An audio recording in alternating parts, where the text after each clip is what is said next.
सभी को नमस्ते। बहुत बहुत धन्यवाद। आइए हम बाइबल में से वचन पढ़ेंगे। पहले शमूएल का 17 अध्याय। पहले शमूएल का 17 अध्याय उसका 31 वचन हम पढ़ेंगे। 31 वचन से आगे पढ़ेंगे। 사무엘상 पहले शमूएल का 17 अध्याय आप कृपया करके खोलिए। 찾으셨으면 अगर आपको मिला है 1절 तो मैं 31 वचन से आगे पढ़ूंगा। fog이 다윗의 한 말을 듣고 그것을 사울에게 जब दाऊद की बातों की चर्चा हुई तब शाऊल को भी सुनाई गई और उसने उसे बुलावा भेजा। 다윗이 사울에게 तब 말하되 दाऊद ने शाऊल से कहा, किसी मनुष्य का मन उसके कारण कच्चा न हो, तेरा दास जाकर उस पलिश्ती से लड़ेगा।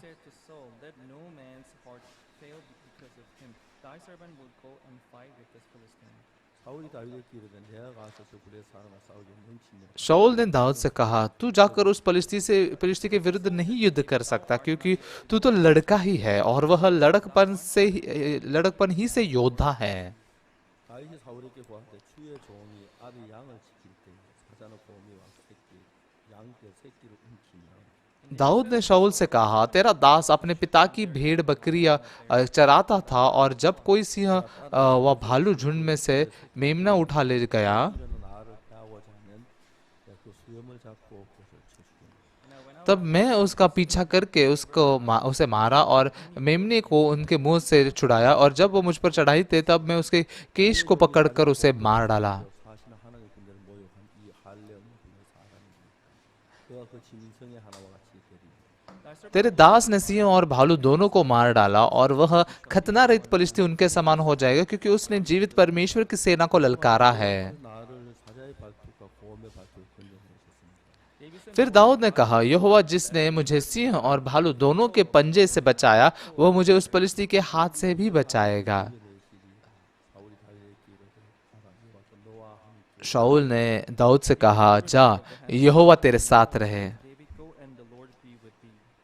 이에 사울이 자기 군복을 다윗에게 입히고 못 두구를 건드리시고 그거에게 갑옷을 입히고 तब शाऊल ने अपने वस्त्र दाऊद को पहनाए और पीतल का टोप उसके सिर पर रख दिया और झिलम उसको पहनाया। 칼을 군복 위에 차고 쓰지 못하고 시험적 그릇보다 사울에게 और दाऊद ने उसकी तलवार वस्त्र के ऊपर कसी और चलने के यत्न किया, तो 가지 못하겠나이다 उसने तो उनको न परखा था। इसलिए दाऊद ने शाऊल से कहा कि इन्हें पहने हुए मुझसे चला नहीं जाता, क्योंकि मैंने नहीं परखा। और दाऊद ने उन्हें उन्हें उतार दिया। तब उसने अपनी लाठी हाथ में ले नाले में से 5 चिकने पत्थर छाटकर अपनी चरवाही की थैली अर्थात अपने झोले में रखे, और अपना गोफन हाथ में लेकर पलिश्ती के निकट चला। आप सभी लोग ठीक है ना? 우리가 인생을 살다가 보면 जैसे हमारे जीवन को हम जीते हैं, 막한 일을 겪고 हम कई बार ऐसे समस्याओं का सामना करते हैं जिसके बारे में कभी कल्पना नहीं की थी। आप परमेश्वर हमसे प्यार करता है, फिर क्यों ऐसी चीजों का सामना करने देता है? 살면서 크던 적은 바뀌기 막한 그런 मैं भी जैसे मेरे जीवन को जी रहा था, कई बार ऐसा होता था कि छोटे मोटे से बहुत सारी समस्या मेरे सामने आते थे। 나에게 그런 일들은 제 마음 기억이 잊어지지 않고 마음에 오래오래 남는 असल में ऐसी बातें मेरे मन में मैं भूल नहीं पाता, वो मेरे मन में बहुत लंबे समय के लिए से रह जाती है। 감사합니다. जब मैं उन समय के बारे में अभी सोचता हूँ तो मैं बहुत धन्यवादित होता हूँ। 이 교회에 있을 때 जब मैं जामपाली चर्च में था, एक छोटा सा चर्च था वो, 거기서 있었는데 어느 날 대구에서 성교분들 연락이 월요일 날 वहाँ पर मैं था, लेकिन हमारे मिशन सेंटर से जो देगू में था, उन्होंने मुझे फ़ोन करके कहा कि उन्होंने मुझसे कहा कि तुम सोमवार तक देगू में आ जाओ। लेकिन मेरे पास में देगू जाने के लिए कोई पैसे नहीं थे, एक पैसा भी नहीं था। 주일날 이제 예배를 드리고 तो रविवार के दिन में, रविवार की सभा खत्म होने के बाद में मुझे सोमवार को जाना था। 예배에 맞춰서 광고 나면 내일은 내가 대구를 갑니다. तो रविवार की सभा खत्म होने के बाद में मैं सूचनाएं देने लगा कि कल मुझे देगू जाना है, तो इसलिए मैं यहाँ पर नहीं हूँ, तो आप किसी लोगों को लेकर चर्च में मत आइए। तो शाम को भी सभा खत्म होने के बाद में ऐसी सूचनाएं मैंने दी। 한 3일 전부터 대구 오라는 소식을 듣고 그날부터 대구에 비가 없었어요. लेकिन 3 दिन पहले से ही मैंने सुना था कि मुझे देहू जाना है और मेरे पास में पैसे नहीं थे, इसके बारे में सोच रहा था। 여기에 다녔습니다. तो मेरा पूरा मन देहू में जाने के जो खर्चा लगेगा उसके बारे में ही सोच रहा था। तो सुबह की सभा खबर खत्म हुई, शाम की सभा भी खत्म हुई, तो रात होने लग गई। भाई बहन भी एक एक करके सब चले जाने लगे। मैं फाटक के सामने खड़े रहकर बहुत ऐसे सोचने लगा। 본 누가 가다가 정산 내일 대구 간다고 했어요. 여기 없을 텐데 줬지만 좀 받았어요. तो फिर मुझे ऐसा लगा कि कोई तो आकर मुझसे कहेगा, हाँ पास्टर आप कल देगू जा रहे हैं ना, आने जाने का खर्चा नहीं होगा आपके पास, ये लीजिए, इस्तेमाल कीजिए। ऐसा कोई तो आकर कहे, इनका इंतजार मैं बहुत कर रहा था। लेकिन ऐसे ही फाटक से बाहर निकल जाकर वापस आने वाले कोई नहीं थे। 가방을 들고 버스 정류소로 걸어가요. तो अगले दिन सुबह बैग लेकर मैं बस स्टॉप पर गया। मेरे पास एक पैसा भी नहीं था। तब बहुत सारी सोच मुझ में आई। 그러다 이제 제가 가장 그때 마음이 가는 것이 तो सबसे ज्यादा मतलब मेरे मन में मैं किसको याद कर सका, 사님 계신 हमारे चर्च में एक डीकन थे जो चर्च के सारे फाइनेंस को देखते थे। 교사였고 वो मतलब एक टीचर थे, खचंग खचंग हाई स्कूल में वो टीचर थे। और उनकी जो पत्नी थी, वो पत्नी एक स्टेशनरी की दुकान चलाते थे। तो उस वक्त में वो हमेशा ऐसे लोग थे जिनके पास थोड़ा बहुत इतना पैसा तो रहता ही था। 내가 그 집이 바로 큰 길을 지나가는 길 바로 옆에 तो असल में उनका घर जो था ना, वो जो बड़ा बड़ा सा रास्ता था जहाँ से मुझे जाना था, वहीं पर नजदीक में था। तो मैंने सोचा जाते जाते उनके घर पे थोड़ा जाऊँ क्या मैं। 내 마음속 그건 그 하나님 믿는 믿음이 아니잖아. तब मेरे मन में क्या लगा, हाँ ये तो परमेश्वर पर का विश्वास नहीं है। 유행하는 건 네가 믿음의 삶을 사는 게 아니다라고. उस घर में जाना मतलब तू विश्वास का जीवन नहीं जी रहा है, ऐसा मैं अपने आप में सोचने लगा। 그래 내 마음에 또 무슨 생각이 드냐면 और फिर से एक बार मेरे मन में कौन सी सोच आई। 내가 한 번 그 집 앞을 지나가는데 मैं एक दिन उनके घर के सामने से जा रहा था। 가게 바다 세수로 서 있는 물을 तो वो भाई जो थे, जो अपने मुंह को पानी से धोकर वो पानी को ऐसे दुकान के सामने से डाल रहे थे। नमस्ते पास्टर, आप सुबह सुबह कहाँ जा रहे हैं, ऐसा एक बार हुआ था। 그러다 이제 그럼 내가 그 집 들어가는 건 믿음이 아니니까 그때 그분이 세수를 하고 물을 뿌려 전사님 어디 가서 자고 와서 커피 한 잔 하고 가시지요. 그럴 그 तो मुझे ऐसा लगा कि हाँ उनके घर के अंदर जाना तो विश्वास नहीं है, लेकिन अगर मैं सामने से गुजर रहा हूँ, वो मुंह धो रहे होंगे और पूछेंगे पास्टर आप कहाँ जा रहे हैं, आइए थोड़ा कॉफी पी के जाइए। 저는 이제 그 여비를 줄 수 있는 사람들 그런 쪽으로 마음이 असल में मुझे आने जाने का खर्चा देने के लिए कोई नहीं था, इसलिए ऐसे बातों में मेरा मन बहुत बह रहा 내 था। 마음에 어떤 생각이 드냐면 इसके बाद में मेरे मन में कौन सी सोच आई, 내가 지금까지 한 생각들을 내가 나에게 나와 내 밖에서 나를 보니 अब तक जो मैं सोच रहा था, इन बातों को मेरे बाहर आकर जब मैंने अपने आप को देखकर सोचा, 너무 불쌍한 거야. मैं अपने आप को देखकर मुझे बहुत दयनीय लग रहा था। 내가 돈을 버는 사람도 아니고 मैं ना तो पैसे कमाने वाला इंसान हूँ, मैं प्रचारक भी नहीं हूँ। 한평생 사람을 보고 이래는 내가 너무 비참한 거야. मतलब पैसे नहीं होते समय हमेशा लोगों को देखते हुए, लोगों पर निर्भर रहते हुए देखो, बहुत दयनीय दिख रहा था। मैं तो अभी अभी सुसमाचार प्रचार करना शुरू कर चुका हूँ। 떨어지고 돈이 없는 누가 나주는구나. 그런 기대. तो हमेशा जब मेरे पास पैसा नहीं होगा, कुछ खर्चा करने के लिए पैसे नहीं होंगे, तो हमेशा कौन मेरी मदद करेगा ऐसा देखते रहूंगा, तो बहुत दयनीय लग रहा था मैं। 생각 없이 그런 생각을 하다가 내가 나를 보니까 야, 내가 이렇게 한평생 살고 싶지. मैं बहुत ही मतलब बिना सोचे समझे ही जी रहा था, लेकिन उस समय जब अपने आप को देख रहा था मैं, तो मैं ऐसा जिंदगी भर ऐसा नहीं जीना चाहता। 누나 사는 기대. मतलब पैसे नहीं है मेरे पास में, कौन मुझे पैसा देगा, क्या किस पर निर्भर रहूं, क्या ये सब जीवन मुझे बिल्कुल नहीं चाहिए। 그때 내 마음에 무슨 마음이 드냐면 तब मेरे मन में कौन सा मन आया पता है, 차비 안 되면 가지 말고 आज अगर परमेश्वर मुझे पैसे नहीं देगा तो मैं देगू नहीं जाऊंगा, अगर भले नहीं जाऊंगा तो नहीं जाऊंगा, लेकिन मैंने मनुष्य को नहीं देखना है। इस प्रकार का मन मुझ में आया है। 그래서 이제 제가 버스 정류소로 갔는데 तो इसलिए जब मैं बस स्टॉप की ओर जा रहा था, 대구라고 쓴 글씨 없으면 차가 तो एक बस थी जिस पर देगू लिखा था, वो दूर से ऐसे मेरे नजदीक ऐसे आ रही थी। 자, 저 차를 세워야 하는데 अब मैंने उस बस को रोकना चाहिए on the bus. और बस में जाना चाहिए, लेकिन मैं ऐसा कर ही नहीं सकता था। 난 인도에 있고 창가 앞으로 지나가는데 तो मैं ऐसे फुटपाथ पर चल रहा था और फिर वो बस में जैसे गुजर रहे थे। 제 앞에 섰어요. बहुत अद्भुत बात क्या है कि अचानक से वो बस मेरे नजदीक में रुक गई। 밖에 없는 मतलब वहां पर चढ़ने वाला कोई नहीं था, मैं अकेला था। 문이 열렸어요. तो बस का दरवाजा खुल गया। 이건 타라는가 보다. 탔을 때 तो मैंने कहा मतलब इसका मतलब ये है बस में चढ़ जाओ, तो मैं चढ़ गया। 그래라. एक भी पैसा नहीं था। 근데 그 차 안에서 누가 나를 불러. लेकिन उस बस में से किसी ने तो मुझे बुलाया, पास्टर इधर ही है पास्टर। 교회 생애 같이 있던 자매님인데 तो असल में वो बहन थी जो पहले हमारे चर्च में से आती थी। 그 자매님이 친정이 좀 떨어진 마을이라는 방식에 있는 वो बहन का जो मैका है वो खचांग से थोड़ा सा दूर एक गांव है, माल नाम का गांव है, वहां पर उनका मैका था। 친정인데 तो वहां पर पास्टर लियान मुके उनकी पत्नी भी वहां पर, उनका वो ही गांव है। 갔다가 오는 길차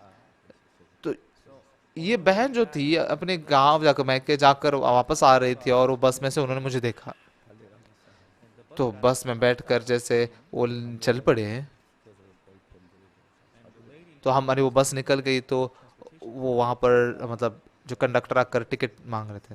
तो मैंने मुस्कुराते हुए बहन से कहा, अब बहन मेरे पास में टिकट के लिए पैसा नहीं है। वो बहन ने कहा हाँ मैं जानती हूँ पास्टर। तो उसने मेरे लिए टिकट के लिए पैसा भरा। मैं बहुत धन्यवाद था। 그리고 이제 그러고 난 뒤에 차를 잘 और फिर उसके बाद में बस में वो उसकी गवाही देने लग गए। 친정에 죽고 친정 어머니 혼자 살아요. उनके मैके के सारे परिवार वाले मर चुके हैं, सिर्फ उनकी माँ अकेले रह रही थी। 서너 번씩 친정 가버린다는 거예요.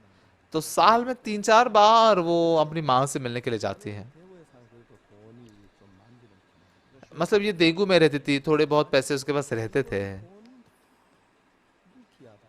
लेकिन गांव में पैसे पाना तो बहुत ही मुश्किल और मूल्यवान था। 올 때마다 버스만 아니죠. 지금 깨지거나 तो इसलिए उसकी माँ बहुत मुश्किलों में रहती थी, इसलिए बस में जाते जाते जो हमेशा क्या करती थी, वो सारा जो उसके पास पैसा था वो सब माँ को दे देती थी। 기다렸다가 타고 가려고 지갑을 열었는데 आज भी जैसे उसने देखा कि बस आ रही है तो रुकते हुए बस में बैठने के लिए जब वो गई 돈을 밀어넣더라고요. तो पर्स को उसने खोला, लेकिन पर्स के अंदर से वो अनजाने में पैसे अंदर ही धकेल रही थी, अंदर धकेल रही थी। और उस दिन उसने माँ को बिना पैसे दिए वो आ गए। 딱 안주리가 멍하니 쳐다보는데 तो फिर माँ बस ऐसे देख रही थी, ये पैसे क्यों नहीं दे रही ऐसे।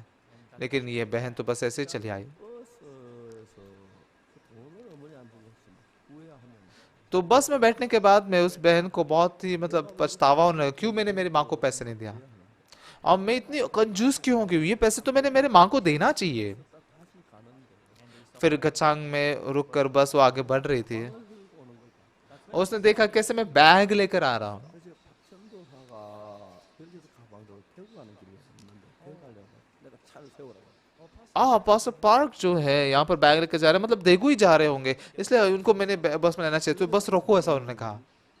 차를 세우라. और इस प्रकार से वो बहन ने वो बस को रोक दिया। 아까 박천도사 예비치라고 तो वो बहन ने सोचा ये पास्टर पार्क को आने जाने के खर्चे के लिए पैसा देने के लिए परमिशन ऐसा करने लगा यार। तो मैं देगू में पहुंचा और फिर दोपहर का समय था। 집으로 같이 가자고 तो वो बहन ने मुझसे कहा पास्टर आप हमारे घर पर आइए। 집에 갔습니다. तो मैं उनके घर पर गया और उन्होंने बहुत ही अच्छे से दोपहर का खाना दिया। 그리고 난 뒤에 이제 그 자매님이 저한테 잠깐 기다려고 और फिर वो बहन ने मुझसे कहा पास्टर आप थोड़ा सा रुकिए, तो बाहर कहीं वो जाकर आए। 돈을 빌린 줄 알고 तो मुझे ऐसा लगता है कि उस दिन उसने पैसे मांग कर लाए 내가 한숨을 이렇게 넣어가지고 और इस पैसों को ऐसे इकट्ठा करके या हाथों से उसके पैसों को मेरी जेब में उसने डाल दिया। तो मैं बहुत धन्यवाद था। 이제 집에 와서 저에게 잠을 자는데 기도하려 고개를 숙이니 तो रात को मिशन सेंटर में आकर मैं रात को मतलब सोने से पहले प्रार्थना कर रहा था। 있었던 일들이 생각나요. उस दिन में हुई बातों को मैं सोच रहा था। 내가 만일에 그 소명견이 그 가게에 들어갔어. अगर मैं वो सोन भाई के दुकान के यहाँ पर रुक जाता तो फिर ये बस तो बस ऐसे ही गुजर जाती है। 그래도 응답을 안 해주시니 그렇게 해서 तो मैं बस यही सोचता, मैं परमेश्वर से प्रार्थना करता लेकिन फिर भी परमेश्वर जवाब नहीं देता। 이 하나님이 나에게 다 준비하고 계셨다. परमेश्वर ने मेरे लिए सारी तैयारियां की है। 이후로 내 필요한 것을 한 번도 이야기 안 했어요. उस दिन के बाद से मेरी जरूरतों को मैंने कभी भी एक बार भी मनुष्य को नहीं बताया। 하고 싶은 이야기는 뭐냐면 मैं आप लोगों से क्या कहना चाहता हूँ, 우리를 믿음으로 이끄시기를 परमेश्वर हमें विश्वास से चलाना चाहता है। 여러분이 가진 이 상태에서 믿음에서 한 발짝 건너뛰는 것이 쉽지가 않아요. आप जिस दशा में हो वहां से विश्वास की तरफ एक कदम बढ़ाना आसान नहीं है। 하여금 그 믿음을 갈 수 있도록 하기 위해서 우리 힘으로 감당할 수 없는 어떤 일을 तो इसलिए हमें विश्वास की तरफ जाने के लिए परमेश्वर हमें ऐसी चीजों का सामना करना देता है जिसको हम नहीं खुद होकर कर नहीं सकते। 문제가 있단 말이야. तो इसलिए हमारे जीवन में बड़े छोटे से बहुत सारी समस्याएं आ जाती है। 지금까지 해오던 방법으로 살기를 원합니다. हम तो अभी तक जैसे जीते आए हैं उसी तरीके से जीना चाहते हैं। 믿지 않는 방법, 인간 방법으로 살아가서 परमेश्वर पर विश्वास नहीं करने वाला तरीका, मनुष्य के तरीके से हम जीते आए हैं। 인간 방법으로 처리할 수 있는 그런 것이 이렇게 익숙하게 알고 있어요. तो इसलिए चाहे जो कुछ भी क्यों ना हो जाए, मनुष्य की रीति से उसको कैसे सुलझाया जाए, इस बात के हम बहुत ही आदी है। लेकिन परमेश्वर 인간 방법으로 사는 걸 싫어하시죠. परमेश्वर को हम मनुष्य के तरीके से जिए ये पसंद नहीं है। 방법으로 살게 하시고 परमेश्वर हमें उस पर निर्भर रहने के उस तरीके से चलाना चाहता है। 하기 위해서는 우리 인간 방법으로 되어진 일만 계속하면 전혀 우리 인간 습관 방법 살기를 원해요. तो हम तो क्या है कि हम तो बदलना नहीं चाहते, मनुष्य के तरीके से जीना चाहते हैं। 방법으로 할 수 없는 어려움을 당하시죠. तो इसलिए परमेश्वर हमें ऐसी समस्याओं का सामना करने लगाता है जो हम मनुष्य के तरीके से बिल्कुल नहीं कर सकते। 왜다 예수님인데 왜 하나님은 우리에게 이런 어려움을 주셨어요? तो थोड़ा सोचने पर ऐसा लगता है ना, हाँ मैं तो यीशु पर विश्वास करता हूँ, क्यों परमेश्वर मुझे ऐसी मुश्किलें दे रहा है। 나만 장군의 계집종이 무슨 일을 했겠어요? 왜딴 사람 다땅 우리 치고 다 안 잡힌 내가 왜 포로 잡혀와요? नामान के घर में वो छोटी बंधुआ लड़की क्या सोचती होगी, हाँ मेरे दोस्त को ही पकड़े नहीं गए, मैं ही क्यों पकड़ी गई, मैं ही क्यों बंधुआ बन गई हूँ। 문둥이 집에서 한편을 종살이해요. और क्यों इस कोड़ी के घर पे मुझे पूरी जिंदगी भर गुलामी करनी है। 친구도 못 만나고 가족도 못 이게 무슨 짓이야? मैं गाँव भी नहीं जा सकती, मेरे माँ बाप दोस्तों से भी नहीं मिल सकती, क्या है ये। 하지? ऐसे होते हुए मुझे कोड हो गया तो क्या करूं। 생각 속에서만 이 계집종이 तो ये छोटी बंधुआ लड़की ऐसे ही सोच में रह सकती थी। 생각이 하나 들어왔나? लेकिन इस बंधुआ लड़की के मन में एक नई नई नई सोच है, नई मन है। 눈병 환자네. हाँ ये सेनापति नामान ये कोड़ी है और वो बहुत ही ज्यादा बदबू आती है। तो अभी इन दिनों में उनका पस तो बहुत निकल रहा है, देखने के लिए बहुत घिनौना लगता है। 이제 그러다가 생각 하나 발견했는데 ऐसे करते करते वो क्या सोचने लगे, 문둥병은 우리나라 엘리사 선지 앞에 하면 금방 낫는데 ये कोड जो है ना, अगर इसको लेकर वो भविष्यवक्ता एलिशा के सामने जाएगा तुरंत ठीक हो जाएगा। हाँ मैंने ये बताना चाहिए उन्हें। 문둥병이 나만 장군이 고통하다가 사마리아 가서 엘리사를 문 나오면 이 집이 근심이 있다 행복하기 때문에 तो इसलिए नामान अगर उस बात को लेकर समारिया में जाएगा एलिशा के सामने, तो उस ये जो घर है खुशी से भर जाएगा। उसकी सोच आगे कैसे बढ़ने लग गई। 그래서 하나님 나를 포로로 잡히게 하셨구나. हाँ इसलिए परमेश्वर ने मुझे एक गुलाम बनाने के लिए बंधुआ किया है। 한 장군이 가서 문둥병이 나았고 나는 하나님 믿는 믿음을 가지고 오면은 तो इसलिए अगर मैं परमेश्वर के पास में विश्वास रखती हूँ कि ये सेनापति जाकर भविष्यवक्ता से मिलकर चंगे हो सकते हैं, तो इस देश की सेना बदल जाएगी, वो सुसमाचार प्रचार करने लगेंगे। 생각하기 지금까지 나는 한 번도 하나님으로 말미암아 인생을 살아본 적이 없었어요. तो परमेश्वर की तरफ से लोग सोचने लगे, मतलब कभी भी मैंने अपने आप को परमेश्वर की तरफ से नहीं सोचा था। बस खाना खाना जीना बस ऐसे ही जीता था। 이제 대우하는 여비가 없을 때 लेकिन जब मेरे पास में देगू के जाने के लिए खर्चा के पैसे नहीं थे, 내게는 돈이 없는 거야. मेरे पास कोई पैसे नहीं थे, 우리 교회 재정 맡은 분이 लेकिन फिर भी हमारे जो चर्च के फाइनेंस के इंचार्ज है 여비가 없습니다. उनको जाकर पता कर मुझे देगू में जाने के लिए मेरे पास पैसे नहीं है। 주시면 अगर मुझे अब पैसे 재정이 없으면 내가 갔다 와서 갚아드리겠습니다. अगर कोई पैसे नहीं है तो फिर मैं वापस आने के बाद चुका दूंगा। 살아야 합니다. असल में ऐसे हमने जीना चाहिए ना। 하나님은 그 문제도 लेकिन परमेश्वर ऐसे समस्या में कहते तू मुझ पर निर्भर रहे। 그렇게 말씀하지 않았지만 परमेश्वर ने हालांकि ऐसा बोला नहीं है, 마음에 어떤 마음을 주느냐면 लेकिन मेरे मन में उसने कौन सा मन दिया, 그래서 나가서 अपने आप से बाहर निकलकर अपने आप से बाहर निकलकर मैंने अपने आप को देखा, अब मुझे देगू जाना है, लेकिन मेरे पास में पैसे नहीं हैं, क्या कोई मुझे पैसे नहीं देगा क्या? 그래서 얘기를 해볼까? क्या मैं भाई सोन से जाकर ये बताऊं क्या? 그런데 लेकिन ये तो अच्छा नहीं है। 나를 보니까 ऐसे जब मैंने अपने आप को देखा 내가 불쌍하고 지쳐가고 싫은 거야. तो सच में बहुत दयनीय दिख रहा था। मैं तो मतलब अपने आप से बहुत घृणा महसूस कर रहा था, घृणा। 그리고 그것만 잘하려고. मुझे जिंदगी भर पैसे नहीं कमा कर मुझे सिर्फ सुसमाचार प्रचार करना है, लेकिन क्या जिंदगी भर मुझे ऐसे ही जीना पड़ेगा? 진짜 이렇게 살기 싫다. सच में मैं ऐसा बिल्कुल जीना नहीं चाहता।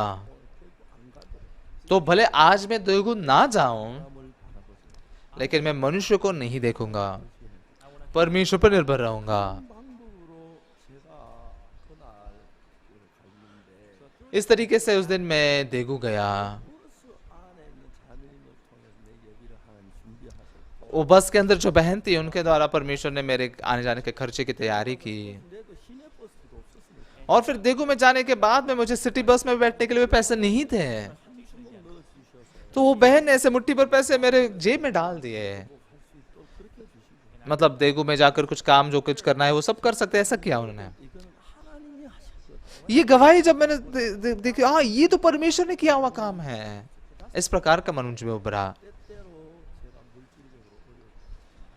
물질적으로 कई बार ऐसा होता था कि आर्थिक रूप से मेरे पास बहुत समस्याएं थी, मुझे नहीं पता था कि क्या करूं मैं।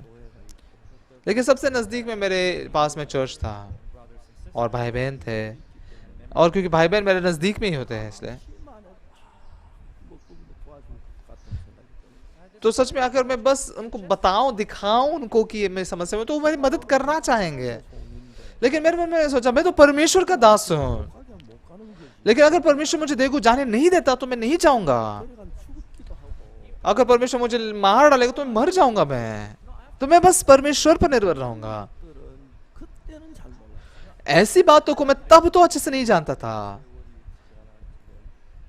지금에 와 돌아보고 लेकिन जैसे इतना सारा समय बीता है, अभी जब मैं आकर देखता हूँ 할 나를 믿음으로 이끈 하나하나의 단계 इस प्रकार के तरीकों से परमेश्वर ने मुझे विश्वास की तरफ ले जाने के एक एक ऐसे लेवल थे। 68년 제대하고 69년 김천수 보훈이라는 마음을 1968 में जैसे मैं सेना से बाहर निकला और 1969 में जब मैं किमचन में जाकर सुसमाचार प्रचार करने के लिए गया, मतलब वो कमरा लेने के लिए कुछ मेरे पास बहुत ही कम पैसे थे।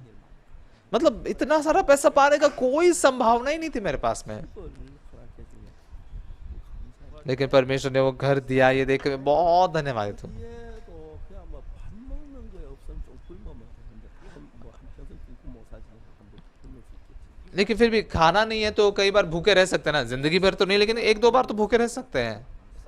लेकिन कई बार मतलब जरूरत के पैसे जरूरत होती थी, लेकिन तभी पैसे नहीं होते थे। 하나님 도우시면 이게 तब जब मैंने परमेश्वर को देखा और परमेश्वर ने जो मदद की, ये बहुत ही बड़ी बात थी। 유튜브에도 आज मैं YouTube में गया था 사자를 이렇게 사자가 싸우는 और YouTube में बहुत सारे ऐसे वीडियो है जहाँ पर शेर झगड़ा करते, लड़ाई करते हैं। 수염을 잡고 쳐지겠다고 당신 तो दाऊद कहता है कि मैंने शेर के केश को पकड़कर, उसकी दाढ़ी को पकड़कर उसको मार दिया। वो मतलब शेर की दाढ़ी होती कैसे, कैसे उसे पकड़ के मार दिया। 그러니까 이제 그 사자 보니까 암사자 수사자가 있는데 तो जैसे हम शेरों को देखते हैं, एक है फीमेल शेर होते हैं और मेल शेर होते हैं। तो जो मेल शेर होते हैं, शेर होते हैं, उनके ऐसे दाढ़ियाँ होती है ना, ऐसे ऐसे बाल होते हैं। मुझे नहीं लगता कि उसे पकड़कर मार सकेंगे। असल में ये जो शेर होता है ऐसे चेहरे पे नहीं होते, बल्कि गर्दन से ऐसे सारे बाल होते हैं। तो उन बालों को उसने पकड़ा होगा, मतलब वही उसके ऐसे केश को, ऐसे दाढ़ी को बताया गया है। 때려 तो उसे एक हाथ से पकड़कर दूसरे हाथ से मारकर, 때렸을까 코를 때렸을까 मैं सोच रहा हूँ उसके आंख को उसने मारा होगा या नाक को मारा होगा। तो पता नहीं, शायद से वो जो शेर था बहुत ही कोमल और सौम्य ऐसा शेर था, या फिर एक मतलब उपोषित ऐसा शेर था जिसको खाने को नहीं मिला था, इसलिए पता नहीं ऐसा। लेकिन दाऊद जैसे शेर से जाकर लड़ा, 그뭐 어차피 도망간다 해도 그게 그거잖아요. तो मतलब कैसे वो भाग जाएंगे तो भी वैसा ही होने वाला है। 도망 사자 뛰면 뭐 다는 못 다윗은 못 잡겠어요. तो क्या वो भले दौड़ेगा, लेकिन क्या शेर जाकर दाऊद को नहीं पकड़ सकता? 사자와 가까이 딱 마주친 거야. तो इसलिए वो शेर के सामने आकर उसका सामना करने लगा। तो 사자가 양을 물었어. तो शेर ये दाऊद अपने भेड़ बकरियों को चरा रहा था, फिर शेर ने आकर एक मेमने को पकड़ा और मेमने को लेके जा रहा था। 하려고 덤비니까 तो जैसे ये शेर जो है दाऊद को मारने के लिए से दौड़ते हुए दाऊद ने उसके इसे दाढ़ी को पकड़ा और उसके मारा मारा और मार डाला। इस बात पर विश्वास नहीं कर पा रहे हैं ना, लेकिन बाइबल में ऐसा लिखा है ना, बाइबल झूठ नहीं है, ये असलियत थी।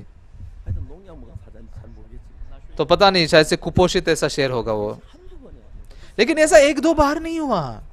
दाऊद लगातार ऐसा लड़ा। क्यों? 보통 양을 사자고 딱 क्योंकि आमतौर पर भेड़ बकरियों को चराते हुए शेर का सामना करने की कोई ऐसी समस्या नहीं होती। मतलब एक तो शेर मनुष्य से दौड़ता है या फिर मनुष्य शेर से दौड़ जाता है, 하나님 만들면 생기는 लेकिन ऐसी बातें कब होती है? जब परमेश्वर ऐसा होने लगाते हैं ना, तब होती है। 도망칠 수도 없고 असल में शेर वहां पर था तो वहां से भाग नहीं सकते, तो कैसे भी उसे वहां पर मेमने को निकालना भी था। तो जब शेर इस दाऊद पर चढ़ पड़ा, तब उसने बस उसके दाढ़ी को पकड़ उसे मार डाला। तो आज मैंने बहुत शेरों को देखा। तो एक शेर ने जाकर एक भैंस के ऐसे ऐसे से आके उसके नाक को ऐसे मुंह को ऐसे पकड़ दिया। वो कितना भी हिला रहे थे, लेकिन वो शेर बिल्कुल छोड़ नहीं रहा था उस भैंस को, जंगली भैंस जो थी। और उसके बाद में वो जंगली भैंस मर गई। तो इसे, लेकिन ये समझ नहीं सकते दाऊद ने कैसे उसे मारा, लेकिन ये बाइबल में लिखा है, इसलिए असलियत है। इस प्रकार से परमेश्वर ने दाऊद को विश्वास सिखाया। आज तक जैसे मैं जीता आया हूं, कई बार भूखा रहा हूं, कई बार ऐसे आने जाने का खर्चा नहीं होता था, पैसे नहीं होते थे, क्या मैं खाऊं, ऐसा कई बार होता था। तब मैं तुरंत ही मेरे सबसे नजदीकी ऐसे मनुष्य का जो तरीका होता था, मैं किसी भाई से पैसे मांग के लूं क्या, या फिर किसी से पैसे मांगू क्या, मदद मांगू क्या, ये मेरे लिए सबसे आसान तरीका था। 근데 내가 정상적으로 음식을 먹고 우리가 잘했다고 하는 लेकिन बस सामान्य रूप से ऐसे बस जीवन जीकर खाना खाते हो, जीवन जीना है। लेकिन मैं जब भी मेरे पैसे नहीं होते थे ना, मैं सोचा परमेश्वर ने ऐसा किया है, हाँ परमेश्वर अभी मेरी मदद करेगा, ये मन मुझ में आया। 그래서 제가 그때부터 조그마한 일 같지만은 한번 하나님 은혜를 입고 또 한번 입고 तो तब से लेकर भले ये छोटी सी बात लगी, लेकिन एक बार परमेश्वर से मैंने अनुग्रह पाया, फिर से अनुग्रह पाया, प्रार्थना करके फिर से अनुग्रह मैंने पाया। 8년 군에 제대하고 이제 69년도 본격적으로 김천에서 복음 전도를 시작했는데 1968 से जैसे मैं सेना से बाहर निकला, 1969 में से मैंने तब से लेकर सुसमाचार प्रचार करना शुरू किया। और जब मैंने धेगू में फादोंग में चर्च की शुरुआत की, तो चर्च बहुत ही मुश्किल में था, और फिर मतलब आर्थिक रूप से बहुत ही मुश्किल में थे। 하나님 어떻게 이기게 하셨느냐 तो फिर परमेश्वर ने कैसे उन मुश्किलों पर जीतने लगाया। 하나님이 살아계시는데 परमेश्वर जीवित है। 달라고 하는 것은 내가 떳떳하고 자식이니까 하나님 주어야 하고 보내 당당한 거고 तो परमेश्वर के सामने मांगने के लिए तो मैं बहुत ही धीट हूं ना, मैं उसका बेटा हूं, इसलिए उसके सामने मांग सकता हूं। 이야기하는 것은 뭔가 떳떳지 못하는 거예요. किसी भाई को या किसी मनुष्य को बोलते समय मैं धीट नहीं हो सकता, मांग नहीं सकता। 내가 기억하기로는 아직 그날 이후로 한 번도 내가 어려서 사람에게 뭐 돈이 없다고 이야기하고 그래 본 적이 없어요. जब मैं सोचता हूँ कि उस दिन के बाद से कभी मैंने मनुष्य से नहीं मांगा। 돈이 없을 때가 여러 번 있었지. असल में कई बार ऐसा समय आया जब मेरे पास पैसे नहीं होते थे, 때마다 하나님 특별한 방법으로 나를 인도해 주셨어요. लेकिन हर बार परमेश्वर ने मुझे विशेष तरीके से चलाया। 오늘 이 성경을 읽어보면 आज हमने बाइबल को जैसे पढ़ते हैं, 우리가 사는 이런 방법으로 우리 인생이 사는 걸 원치 않아요. परमेश्वर नहीं चाहता कि हम जिस मनुष्य के रीति से जी रहे वैसा जिए। 인간 방법, 수단과 뭐 방법 다 해서 살았어요. असल में यीशु पर जब हम विश्वास नहीं करते थे, तब मनुष्य के सारे तरीकों का इस्तेमाल करते हुए जीते थे। लेकिन परमेश्वर के सामने सुसमाचार का प्रचारक बनने के बाद 제 기억으로 मेरी यादों के अनुसार कई बार ऐसे मुश्किलें आई हैं, 번도 인간의 लेकिन एक बार भी मैंने मनुष्य से नहीं मांगा, परमेश्वर से प्रार्थना की, और हर बार परमेश्वर ने सटीकता से मेरी मदद की है, मैंने देखा। 이 모두를 인간 방법으로 사는 이 방법을 바꾸어서 하나님 믿는 믿음의 방법으로 바꾸시기를 원합니다. परमेश्वर हम सभी को मनुष्य की रीति से जीने वालों से बदलकर परमेश्वर की रीति से जीने वाले बनाना चाहता है। 믿음으로 만나 하나님께서 역사하는 그런 일들을 하나님 자꾸 경험하게 하십니다. और विश्वास के द्वारा वो कैसे काम करता है, ऐसे इस बातों को परमेश्वर हमें अनुभव करने देना चाहता है। 저는 저에겐 정말 큰 이렇게 असल में 2020 ये साल हमारे लिए बहुत ही बड़ा साल है। 2020년 4월 달에 우리가 부활절 행사하는 2020 के अप्रैल में जैसे हम ईस्टर का प्रोग्राम कर रहे थे, 실내 체육관 빌려서 आमतौर पर हम कुछ स्काई डोम या कोई तो इंडोर स्टेडियम हम लेते हैं, वहां पर ही करते थे। 2020년 부활절에는 정부가 그런 행사를 하지 못하게 했어요. लेकिन 2020 साल में हमारी कोरियन सरकार ने ऐसे कार्यक्रम को करने के लिए बंद कर दिया, मतलब मनाही कर दी। 그렇게 하지 아니하고 तो 보통 2만 5천명 3만 명씩 저희들 행사에 모였는데 आमतौर पर जब हम ऐसे कार्यक्रम करते थे 25,000 या 30,000 लोग इकट्ठा होते थे। 원래 부활절 처음으로 온라인으로 저희들이 부활절 행사를 इस साल हमने ईस्टर का जो प्रोग्राम था ऑनलाइन किया। 이 인터넷 통해서 우리 온라인으로 설교를 들어 300만 명이 인- 300만 명, 200만 명, 그래서 한 세 번 했으니까 600만 명이 우리 말씀을 듣고 इस बार इंटरनेट के द्वारा हमारे जो इस सभा में शामिल होने वाले लोग कहते हैं, हर एक सेशन में 20 लाख लोग आए, तो 3 सेशन हमने किए तो 60 लाख लोग शामिल हुए। और इस बात पर मैं विश्वास ही नहीं कर पा रहा था। 막 코로나가 심해지면서 코로나 때문에 고통하고 염려하고 두려워하는 사람들이 많아요. और फिर मई के महीने में कोरोना बहुत ही गंभीर हो गया, और उसके कारण बहुत सारे लोग दर्द में थे, तकलीफ में थे। 하나님 말씀으로 위로를 해야겠다고 생각하고 집회를 했습니다. तो इसलिए मैंने सोचा, एक पास्टर हूं मैं, तो मैंने परमेश्वर के वचन से सांत्वना देनी चाहिए, इसलिए हमने ये सेमिनार लेना शुरू किया। 메시지 집회 기간 동안에 보통 뭐 80분, 90분 이렇게 설교하는데 और इस सेमिनार के हर एक सत्र में मैं आमतौर पर 80 मिनट या 90 मिनट के लिए मैंने प्रचार किया। 시간을 제가 11시간을 설교. ऐसे मैंने 11 सत्रों में प्रचार किया, 그 가운데서 죄 사함에 관한 이야기 중점적으로 했는데 और उसके बीच में पापों की क्षमा के बीच बारे में मैंने लगातार बात की। 잘 몰랐습니다. उस समय प्रचार जब मैं कर रहा था, मैं नहीं जानता था। 많은 사람이 코로나로 죽어가는 걸 보면서 सच में बहुत सारे लोगों को ऐसे कोरोना से मरते हुए देखकर 교인들이 코로나 죽음에 두려워하고 있었어요. बहुत सारे क्रिश्चियन लोग थे जो कोरोना के द्वारा, इस मृत्यु के द्वारा डर रहे थे। क्यों डर रहे थे? 사람 하도 없어요. मतलब सब लोग तो पाप करते हैं ना, इसलिए सब में पाप होता है।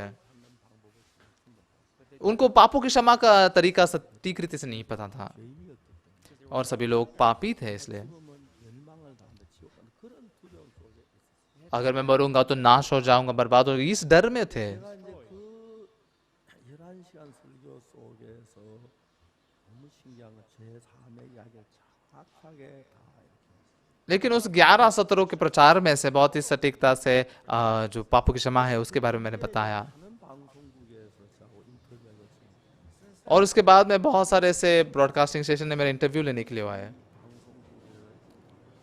उसके बाद में फीजी के ब्रॉडकास्टिंग स्टेशन से उन्होंने इंटरव्यू लिया,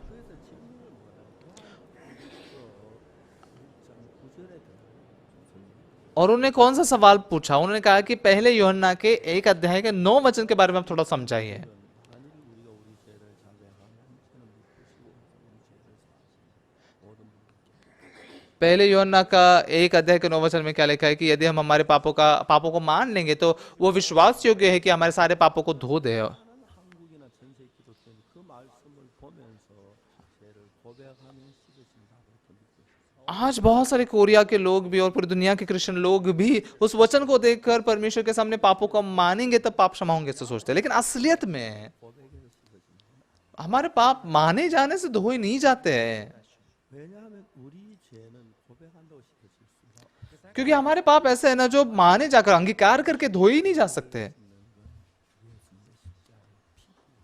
ये क्रूस पर का, यीशु के क्रूस पर का लहू ही है जो हमारे पापों को धोता है। 싹서는 가만히 पाप की मजदूरी मृत्यु है, 우리 죄를 그냥 죽어줘야 우리 죄가 씻어. तो इसलिए कोई ना कोई तो हमारे पाप के लिए मरना जरूरी है, तब हमारे पाप धोए जा सकते हैं। 만일에 우리가 고백을 해서 죄가 씻어진다면 समझो अगर हम पापों का अंगीकार करके हमारे पाप धोए जाते 못 받고 죽지 않아도 되는 거예요. तो फिर यीशु क्रूस पर नहीं मरेगा तो भी चलता ना। 실제로 제가 사실 이건 लेकिन असलियत में पाप कैसे धोए जाते हैं?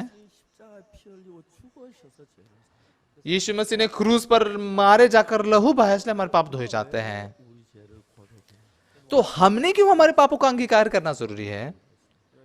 इसका एक बहुत ही महत्वपूर्ण कारण है। 대해서 정확하게 제가 연구하기. तो पापों की क्षमा के बारे में बहुत ही सटीकता से जांचने के लिए 성경에 있는 속죄에 관한 모든 부분들 전부 다 소반을 전부 다 합리적으로 이루어져야 하나. बाइबल में लिखे पाप बलि के बारे में जो सारी चीजें हैं उसे लेकर एक बहुत ही सटीक रीति से जानना वो जरूरी है ना। तो बाइबल तो हमारा एक ही बाइबल है, 하나도 없으면 하나. एक बाइबल में एक तरफ लिखा है कोई धर्मी नहीं, एक भी नहीं, 예, 그러면 의인은 하나도 없는 겁니다. तो फिर कोई धर्मी है ही नहीं ना, एक भी नहीं है ना। 성경에 의인이 있다는 이야기도 나오는. लेकिन बाइबल में ये भी लिखा है कि धर्मी है।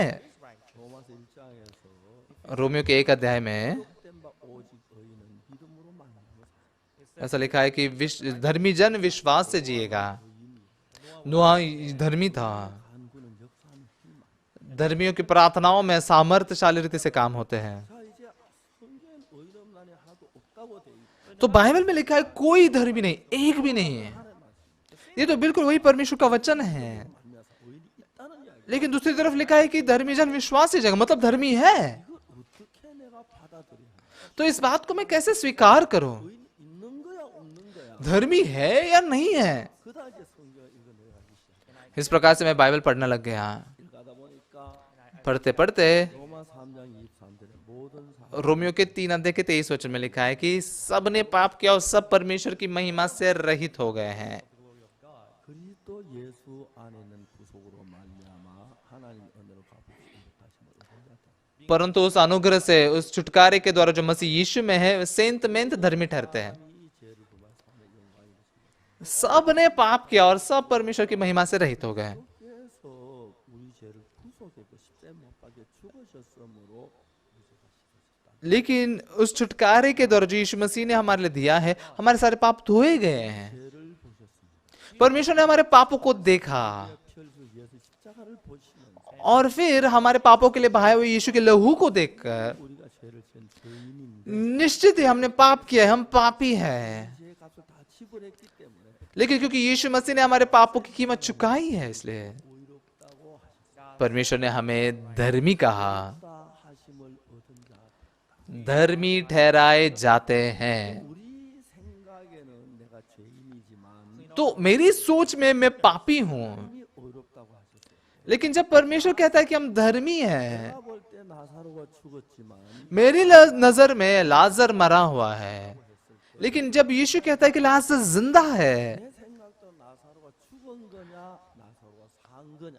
तो मेरी सोच के अनुसार लाजर जिंदा है या मरा हुआ है। 있는 사람 나사로 죽었다고 말합니다. जो अपनी सोच पर विश्वास करता है वो कहता है कि लाजर मरा हुआ है, 그걸 믿는 나사로가 살았다고 लेकिन यीशु के वचन पर विश्वास करने वाले व्यक्ति को बोलेगा लाजर जिंदा है। 말체가 이런 형식으로 돼 있어요. पूरा बाइबल इस तरीके से लिखा गया है, मतलब एक ही समस्या को लेकर 보면 죄인인데 मेरी सोच से देखेंगे तो पापी है, 보실 때는 의인인 거예요. लेकिन यीशु की नजरों से देखेंगे तो धर्मी है। 그걸 믿는 사람은 तो अपनी सोच पर विश्वास करने वाले लोग वो अपने आप को पापी कहते हैं, 주님을 믿는 사람은 लेकिन यीशु मसीह पर विश्वास करने वाले लोग, 죄인이지만 मुझ में कितना भी मैं पापी क्यों ना हूं, 좀 의로운 거. अगर बाइबल में कहा है मैं धर्मी हूं तो मैं धर्मी हूं। 는 믿음의 세계를 이야기하는 거예요. इस प्रकार से विश्वास करने की, विश्वास की दुनिया को बताया गया है। 의롭게 됐다는 거예요. यहाँ पर परमेश्वर क्या कहता है कि हम धर्मी ठहराए गए हैं। हमने पाप किया लेकिन हम धर्मी ठहराए गए। क्यों?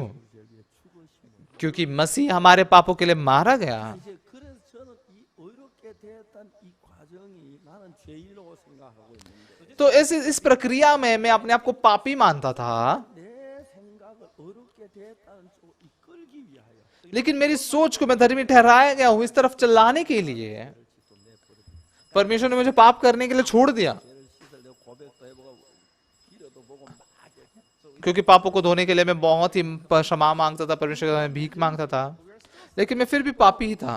목사님도 죄인이라고 하고 और फिर हमारे चर्च के पास्टर भी पापी कहते थे अपने आप को, एल्डर भी अपने आप को पापी कहते थे, सब लोग पापी ही कहते थे।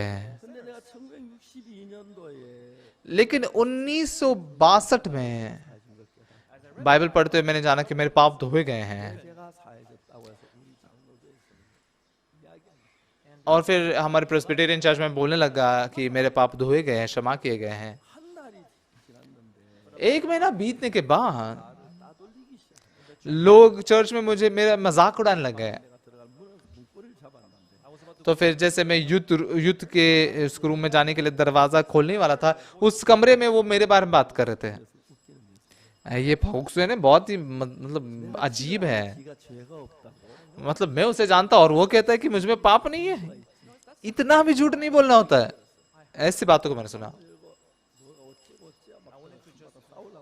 तो मैं मतलब दरवाजा खोल के मैं जाकर लड़ना चाहता, क्या कहा तुमने,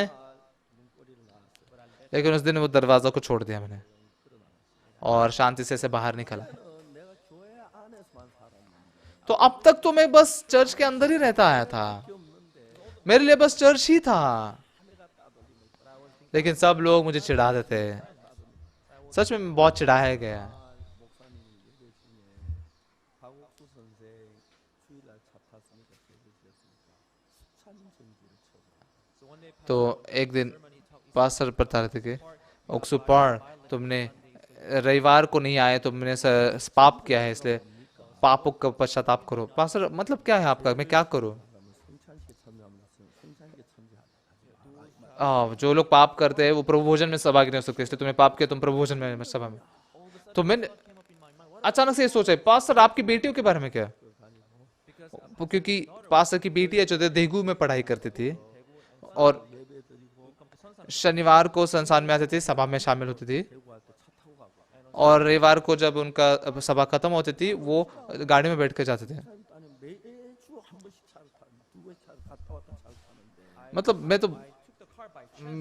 मैं तो कभी कभार ऐसे जाता था, लेकिन वो लोग तो हमेशा ऐसे बस में से आते जाते रहते थे।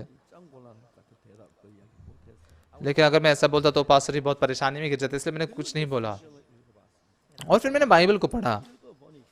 बाइबल को पढ़ने के बाद 우리는 죄 사함은 받아. बाइबल में ऐसा लिखा है हमने पापों की क्षमा तो पाई है, 우리를 끌고 이끄는 이끌림이 있는데 लेकिन परमेश्वर हमें एक रीति से ऐसे चलाता है, ऐसे चलाता हुए जाता है।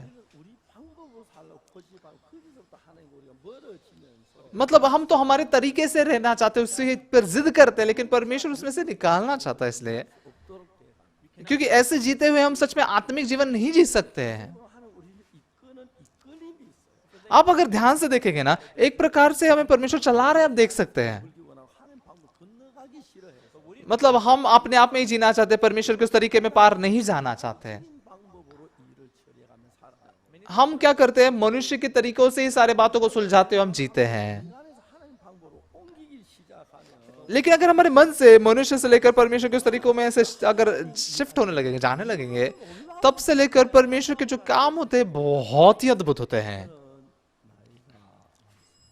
मेरी बहुत ही अभी उम्र हो चुकी है,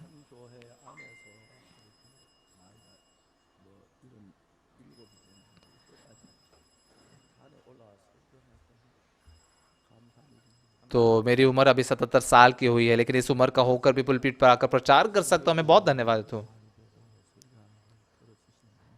तो हमारे भाई बहन मेरे प्रचार को ऐसे सुनते हैं, इसलिए मैं बहुत धन्यवादित हूँ। अगर परमेश्वर मुझे आज कहता है कि तू अभी बस हो गया, तू इधर मत आ, तो मैं नहीं आ सकता। तो लेकिन आप बस कुछ 2 सीढ़ियां चढ़ के यहाँ पर आ सकते हैं, लेकिन अगर परमेश्वर ऐसे इजाजत नहीं देगा तो नहीं आ सकते हैं। तो अगर परमेश्वर की इजाजत के बिना कैसे मैं सुसमाचार प्रचार कर सकता हूँ? तो इसलिए चाहे मैं कोई भी काम क्यों ना करूं, परमेश्वर के विरोध में मैं नहीं जा सकता। 성경을 보면 왜 다윗이 사자가 막 तो जब मैं बाइबल को देखता हूँ, क्यों दाऊद को शेर से जाकर लड़ना पड़ा? क्योंकि बहुत सारे शेर हैं, शेर से झगड़ा हो ही सकता है, तो इसलिए जाकर वो लड़ा। 이제 뭐 도망갈 수 없고 이왕 죽게 하면 살기라고 막 तो अभी तो भाग नहीं सकते, एक तो मरना है नहीं तो जीना है, इस शेर से लड़ना ही है। तो इसलिए उसके मुंह से वो मेमने को निकाला और फिर जब शेर उस पर कूदने ही वाला था, उसने उसकी दाढ़ी को पकड़कर उसे मार दिया। ऐसे ये दाऊद की गवाही है। तो असलियत में बस दाऊद ने एक पंच मारने से शेर के मरने वाला है। जब मैंने यूट्यूब में जाकर देखा 사자가 콧불도 물고 적인 거 여기 물어서 사람 보이는데 तो असलियत में शेर ने उस एक जंगली भैंस थे उसके ऐसे मुंह के नजदीक में से पकड़ लिया। तो भले वो भैंस ऐसे ऊपर नीचे नीचे उस शेर को ऐसे मतलब बहुत ही हिला रही थी, लेकिन वो शेर बिल्कुल नहीं छोड़ रहा था। आखिरकार वो भैंस ही गिर गई। 사자가 다윗 손 주먹 한 대 맞아 죽겠어. इतना बड़े बड़े चीजों को गिरा देने वाला शेर दाऊद के एक पंच से गिरने वाला है। लेकिन महत्वपूर्ण बात क्या है? परमेश्वर दाऊद के संग था। वो उंगली से भी शेर को मार सकता है, क्योंकि परमेश्वर काम करता था। परमेश्वर काम करता था। 하나님을 믿는 사람 तो हम परमेश्वर पर विश्वास करने वाले लोग हैं। 살아왔는데 अब तक बस हमारे खुद के तरीके से जीते आए हैं। 방법을 놓고 하나님 방법을 끌림을 받아 अगर मैं मेरे तरीके को रख छोड़कर परमेश्वर के तरीके में जाता हूं तो 삶에서 하나님 계획된 대로 우리가 믿음으로 자라가기 시작하면서 हमारे जीवन में परमेश्वर उसकी योजना के अनुसार अगर हम बढ़ते जाते तो बहुत ही अद्भुत लोग बन जाते हैं। 원래 저들이 우리가 온라인으로 메시지를 전하는 इस साल में जैसे ऑनलाइन से हम ऐसे प्रचार करना शुरू किया 세상이 तो दुनिया पूरी आश्चर्यचकित हो गए। 진행부의 저를 보고 유명 인사들을 만나 तो हमारे जो ऑर्गेनाइजिंग पास्टर्स है वो मुझसे कहते हैं कि आप वीआईपी से मिलिए, तो मैं वीआईपी लोगों से मिलता हूँ। तो जैसे मतलब मंत्री है या फिर वाइस चांसलर्स है, ऐसे 4-5 लोगों से मैं दिन में मिलता हूँ। 이번에 유명해져서 तो इसलिए इन दिनों में मतलब बहुत मशहूर हो गए, इसलिए बहुत सारे लोग हैं जो मुझसे मिलना चाहते हैं। कुछ ऐसे लोग थे जो मुझसे मिले हैं, 말을 잘 못하시더라고요. तो मतलब वो बात नहीं कर पाया अच्छे से। 이번에 말라위의 대통령 그 대변인 तो इस बार मलावी के राष्ट्रपति के जो स्पोक्समैन होते हैं उनसे हम मिले हैं। 교단이 두 개가 있는데 मतलब वहां पर 2 बड़े बड़े डिनोमिनेशंस है, 그 뭡니까 하나님의 성회 और एक है असेंबली ऑफ गॉड 또 하나님의 교회 और एक है चर्च ऑफ गॉड। 교단이 ये 2 जो डिनोमिनेशन है वहां पर मलावी में सबसे 2 बड़े डिनोमिनेशंस हैं।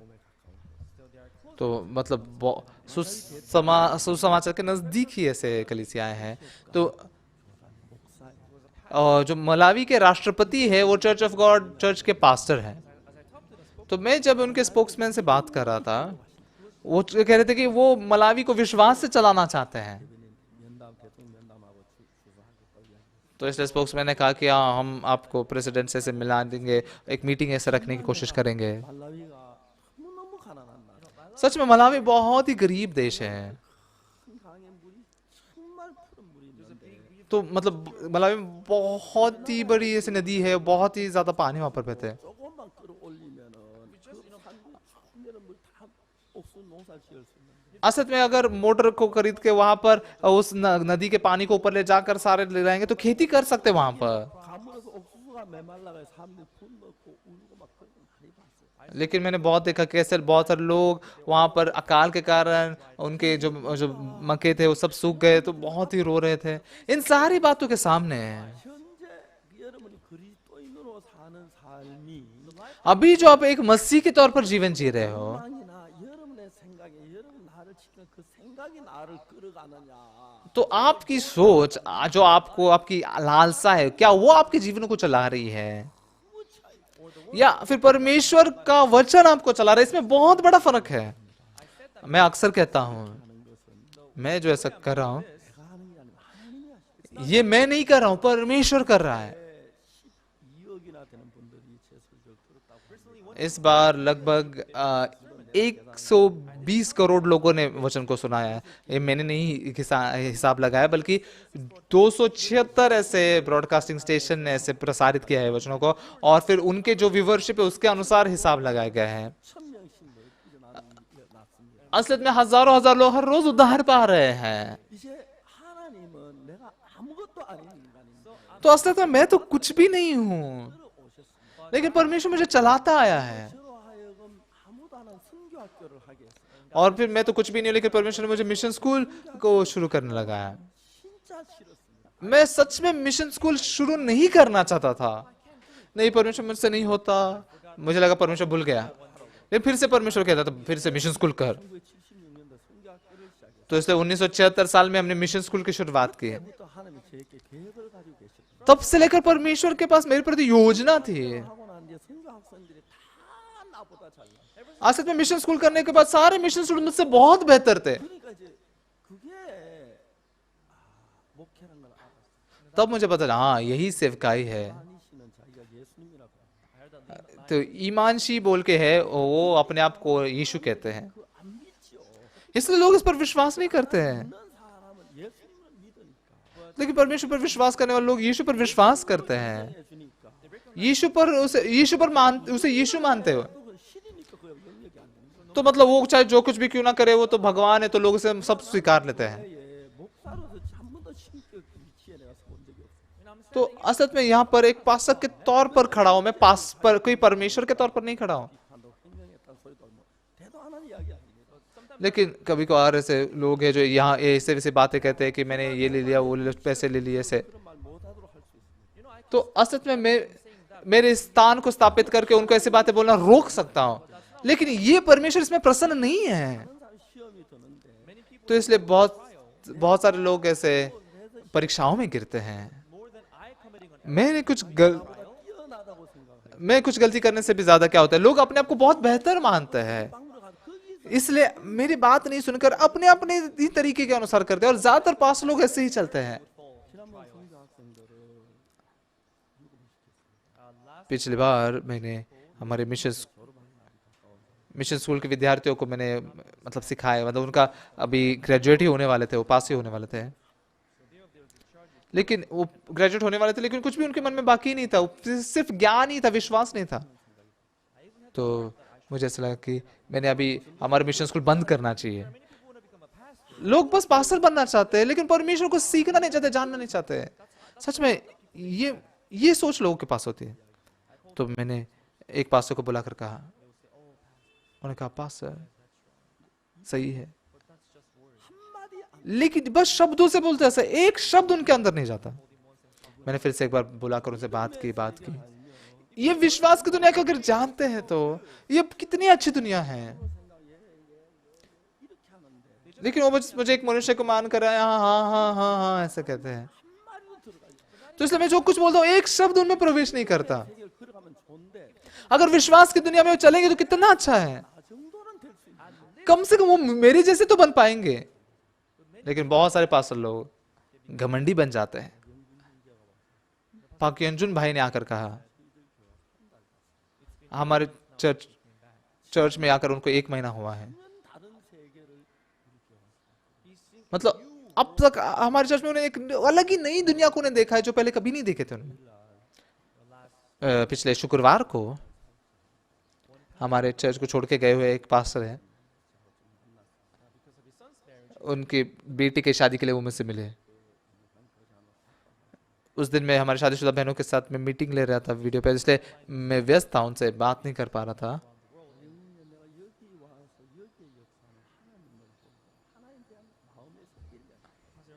तो बस यंगजुन पार्क ने उनसे संगति की कि कैसे परमेश्वर ने यहाँ पर काम कर रहा है, अद्भुत रीति से परमेश्वर विश्वास से काम कर रहा है। तो वो भाई मुझसे मिलने के लिए आया। 이야기 나들은 마음 없이 मतलब पहले वो मुझसे बात नहीं करना चाहता था, बिना मन के बात कर रहा था, लेकिन पास्टर यंगजुन पास से सुनने के बाद उनसे मन बदला। हमारी इस दुनिया में पास्टर बनकर 비슷비슷하게 하면서 मतलब बाहरी रूप से सब एक जैसे ही काम करके 을 가지고도 अलग मन रख कर भी ऐसा काम कर सकते हैं। ये महसूस होता है, दिखता है। प्रार्थना करते हैं, बाइबल पढ़ते हैं, प्रचार करते हैं, सब करते हैं, लेकिन अपने आप पर विश्वास करने के मन से बाहर नहीं निकलते। अभी भी अपनी ही दुनिया बनाने वाले लोग हैं और अपने आप का इनकार करके यीशु में बने हुए ऐसे लोग हैं। 예수님은 그런 사람을 찾습니다. यीशु ऐसे लोगों को ढूंढता है। 선 예수님을 하나님 믿는 사람 दाऊद जो था परमेश्वर पर विश्वास करने वाला था, 같이 하나님 말씀하지만 따라하지만은 शाऊल भी ऐसे परमेश्वर के वचन के पीछे चल रहा है, लेकिन वो अपनी खुद की सोच पर विश्वास करने वाला व्यक्ति है। 사무엘 너 이제 기도 그만 나 내가 사울 버렸다. तो परमेश्वर उससे क्या कहता है शमूएल के दर, तू बंद कर प्रार्थना करना, मैंने शाऊल को फेंक दिया है। 목사가 속지 하나님은 안 속기 때문에 असल में पास्टर ओक्सो पार्क धोखा खा सकता है, परमेश्वर धोखा नहीं खाता। 나한테 그들은 하면 끄덕. तो मतलब कोई भी मेरे विरोध में कुछ नहीं बोलता, सब हाँ हाँ बोलते हैं मेरे सामने। 마음으로 생각을 이번에 어제 그저께 보고 내가 깜짝 놀랐어. लेकिन इन दिनों के हमारे मिशन स्टूडेंट्स का मन जब देखा कल परसों में बहुत आश्चर्यचकित हो गया, मैं बहुत उदास हुआ। ये लोग जो प्रचारक के तौर पर बाहर जाने वाले हैं, 신의 요구 그런 데 다 빠져 있는 거. सब अपने शरीर के लालसाओं में गिरे हुए हैं। 내가 이래서 그런지 젊은이들 생각이 너무나 부족한. पता नहीं ये जमाना ऐसा है कि हमारे जवान लोगों की सोच बहुत ही कम है। 하나님이 사울을 왜 이렇게 훈련하지 않았어? तो फिर परमेश्वर ने शाऊल को ऐसे प्रशिक्षण क्यों नहीं दिया? हाँ, परमेश्वर ने शाऊल को प्रशिक्षण दिया है। 3년 마병 6천 해서 해전 जब परमेश्वर ने पलिश्तियों को भेजा जिनके 3000 ऐसे रथ थे और फिर समुद्र के बालू के जितने लोग थे, लेकिन इन सारे लोगों के सामने शाऊल थरथरा रहा था बस। 그를 주장했더라면 अगर वो परमेश्वर पर विश्वास पर ऐसे निर्भर रहता, परमेश्वर पर विश्वास ही करता, तो जैसे दाऊद शेरों से जाकर लड़ा, वैसे अगर वो पलिश्तियों से जाकर लड़ता है तो शाऊल जीतेगा। 저 뭐 사울의 아들 요나단은 लेकिन शाऊल का बेटा योनातान जो 14 अध्याय में, 하나님과 함께 하니까 다 이겼어.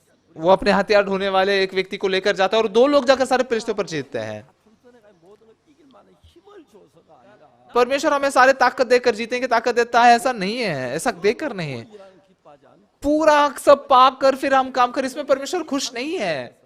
हम जिस दशा में है उस दशा में 하나님을 믿고 परमेश्वर मेरे अंदर काम करेगा, ऐसा विश्वास करके आगे कदम बढ़ाने वाले व्यक्ति में लोग परमेश्वर खुश है। 우리가 하나님을 믿는다면 अगर हम परमेश्वर पर विश्वास करते तो हमारी सुरक्षा करने वाला भी परमेश्वर है, और हमारे स्थापित करने वाला परमेश्वर है। 얼마 동안 내가 다시 이 단에 말씀 전하는지 모르겠지.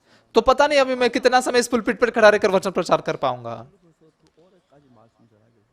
लेकिन मैं चाहता हूं कि मैं बूढ़ा होते जाकर आगे लगातार वचन प्रचार करते रहूं। 아부라고 잘 보여야 하는 거. तो मुझे किसी एल्डर के सामने अच्छे से दिखाना नहीं है, कि किसी भाई बहनों के सामने कुछ बेहतर दिखाना नहीं है, लेकिन बल्कि मैं चाहता हूं कि उनका मन परमेश्वर के साथ एक हो। 그냥 인간적인 면 안에서 생각이 머물고 있고 ज्यादातर पास लोगों का मन सिर्फ अपने मनुष्य की ही सोच के अंदर बना हुआ रहता है। सच में मैं जो क्या कह रहा हूं, 죄를 지었어. किसी व्यक्ति ने पाप किया, उसने मतलब किसी पाप ने, एक पास्टर ने दुष्ट किया, लेकिन उनके मन से मन फिराने के लिए 1 मिनट ही बस जरूरी है। अगर मन फिराते हैं तो मतलब मैंने पाप किया, यही गलती नहीं है। 내 생각을 믿은 그게 मैंने परमेश्वर को फेंक कर मेरे तरीकों पर, मेरे सोच पर विश्वास किया, यही गलती है मेरी। तब वो बहुत ही अद्भुत ऐसे पास्टर बनते हैं। पास्टर योंगजू पार्क, ये जो है मेरे भतीजे हैं। लोग कहते हैं आपके भतीजे हैं ना इसलिए आप स्थापित करते हैं उनको। नहीं, 하나 미국에서 목회하다 실패하고 가나다 जब वो अमेरिका में सेवकाई कर रहे थे, कनाडा में सेवकाई कर रहे थे, नाकामयाब हो गए 돌아와서 और फिर वापस यहाँ पर आए और मैंने उनको मेरी गाड़ी चलाने के लगाया। 계산을 하루에 제가 이제 1년 동안 달리는 자동차 거리하고 평균 시속을 계산했어요. तो उस दिन मैंने जब हिसाब लगाया कि मेरे 1 साल में मैं कितना गाड़ी में से घूमता हूँ, एवरेज कितना समय, 시간 가까이 차 안에서 서. दिन में लगभग 2 घंटा में गाड़ी में बिताता हूँ। 그러니까 내가 잠자는 시간 빼고 2시간 차 안에 있다. 내 일가가 가장 많이 있는 시간. तो मतलब मेरे सोने के समय को छोड़कर 2 घंटा मेरे दिन का ऐसे मैं गाड़ी में बिता रहा हूँ, तो बहुत ज्यादा समय मैं गाड़ी में बिता रहा हूँ। 차 안에서 내가 그냥 시간을 보내는 일을 하고 싶어. तो मैं बस गाड़ी में ऐसे समय ऐसे नहीं बिताना चाहता, कुछ तो काम करना चाहता था। 뭐 하상철 장로 운전사로 तो चर्च ने मुझे हसंशल एल्डर वो गाड़ी चलाते थे मेरे लिए, 제가 같이 일한 전도자를 찾았어요. तो मैंने मेरे साथ में काम करने वाले एक पास्टर को ढूंढ रहा था। तो इसलिए मैंने पास्टर योंगजू पार्क उनको मेरे काम में मदद करने के लिए बुलाया। मैंने पास्टर पार्क को फोन किया, योंगजू मेरे भतीजा है, इसलिए मैंने ऐसे बात की उनसे, योंगजू क्या तुम मेरे लिए आकर यहाँ पर गाड़ी चलाते हो और मैं तुम्हें आत्मिक रीति से प्रशिक्षण भी दूंगा। तो मैंने ये नहीं सोचा था कि वो प्रचारक नहीं है, मैं प्रशिक्षण देने के लिए उनको बुला रहा था। लेकिन पास्टर योंगजू पार्क के पास क्या सोचता, नहीं मुझे अभी ड्राइवर के तौर पर बुलाया गया है, अभी मैं पास्टर बनने के लायक भी नहीं हूँ, मैंने निकाल दिया गया, मैं से यहाँ पर आया हूँ। यहाँ पर आने के बाद हमारे चर्च में एक हफ्ता रहने के बाद योंगजू आश्चर्यचकित हो गए। हर रोज रोते, हर रोज। एक बार पास यंग पास यान के साथ में संगति कर रहे थे, तो मैंने सुना कि कैसे पास्टर यंगजू पार्क ऐसे पैर पे पैर रखे हुए थे और पास्टर यानमुख उनके पैर पे नीचे आकर उनसे संगति कर रहे थे। तो मैंने ऐसे मैं पास्टर लियानमुख से पूछा संगति कैसे हुई, तो नहीं पास्टर हम तो वैसे बैठकर बातें कर रहे थे सुबह। यंगजू मेरे सामने घुटने पे था और 2 घंटे के लिए रोते हुए लगातार रोते हुए उन्होंने ऐसे गवाही दे रहे थे। तो मेरे मन में बहुत ऐसे दोष लगने लगा। पास्टर ली ने कहा कि उनको ऐसे बहुत दोष महसूस हुआ, तो उस रो कर कह रहे थे मैं कितना दुष्ट था, मैं कितना गंदा था, और मैं परमेश्वर ऐसे अद्भुत रूप से प्रकट होते मैं बहुत आश्चर्यचकित हुआ। और मेरे बहुत सारे काम होते हैं। असल में वो अभी बुंदान चर्च के पास्टर है, लेकिन वहां पर नहीं रहते, ज्यादातर मेरा ही काम करते हैं। और मैं देख सकता हूँ कैसे सारी बातों में वो आत्मिक रूप से सुलझाते हैं। ऐसे आत्मिक पास्टर लोग हैं, लेकिन बहुत सारे लोग हैं जो बस मुंह से बोलते हैं, मुंह से काम करते हैं, बाहर से नम्र दिखते हैं, बाहर से नम्र है, बाहर से सब अच्छा बनने की कोशिश करते हैं, लेकिन परमेश्वर पर का विश्वास, परमेश्वर है ही नहीं उनमें।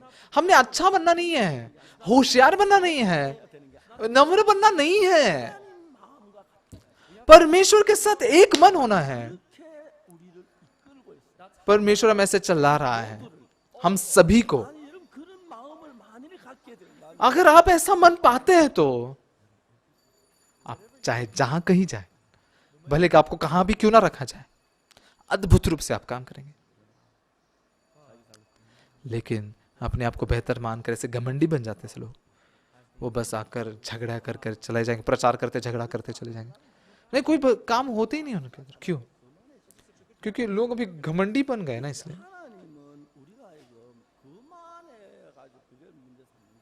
तो परमेश्वर हमारे घमंड को ऐसा समस्या नहीं मानता, लेकिन जब हम घमंडी बनते हैं, परमेश्वर के मन से अलग होकर मेरे ही तरीकों में जाना चाहते हैं।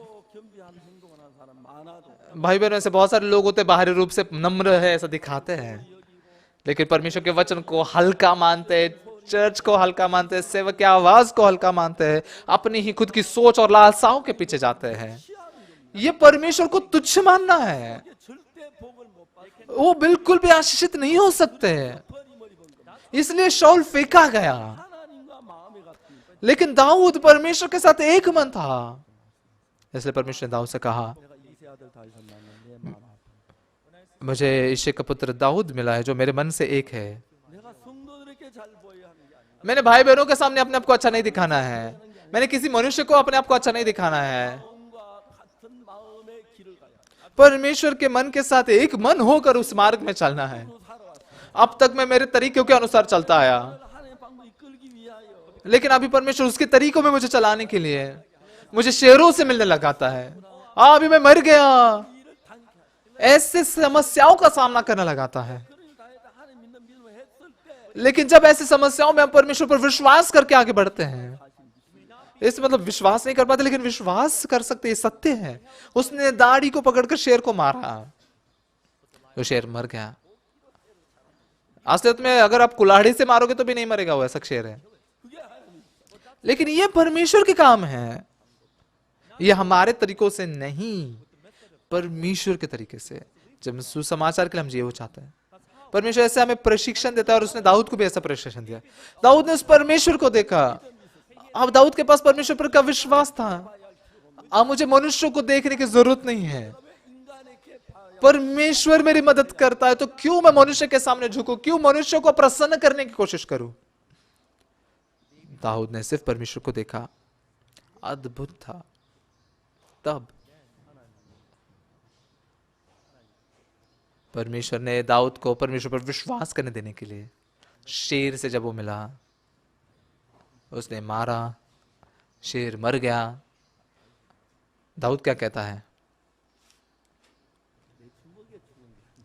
मतलब मेरे मुक्के से नहीं मरा है वो शेर, परमेश्वर ने मारा है। 하나님이 나를 사자와 곰의 밭도 건져내셨은데 परमेश्वर ने मुझे शेरों और भालुओं के पंजों से बचाया है। 내가 때려도 사자가 죽네.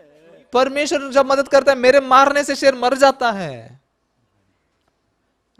परमेश्वर मेरी सुरक्षा कर रहा है, उसने अनुभव किया।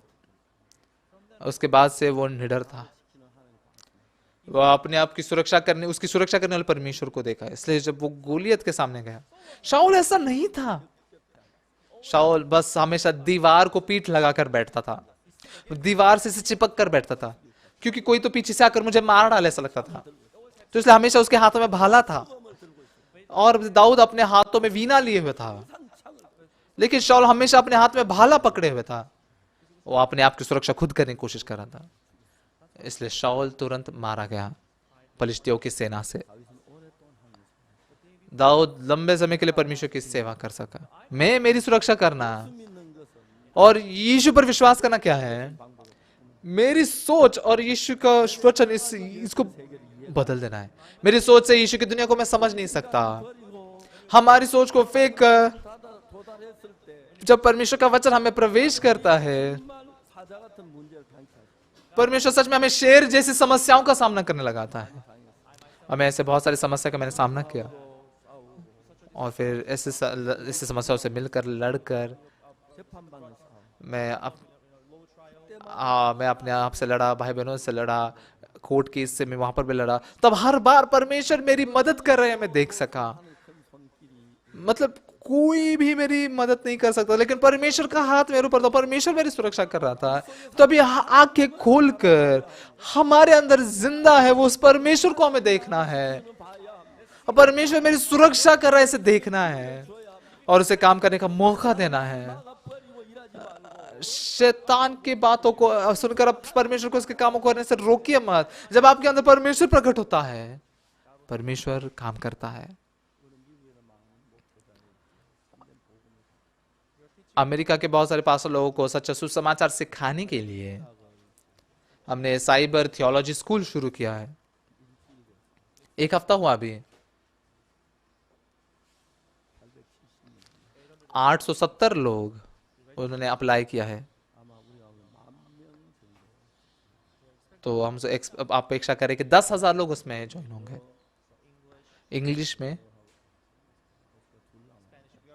इंग्लिश और स्पेनिश ऐसे 2 भाषाओं में वहां पर हम कर रहे हैं।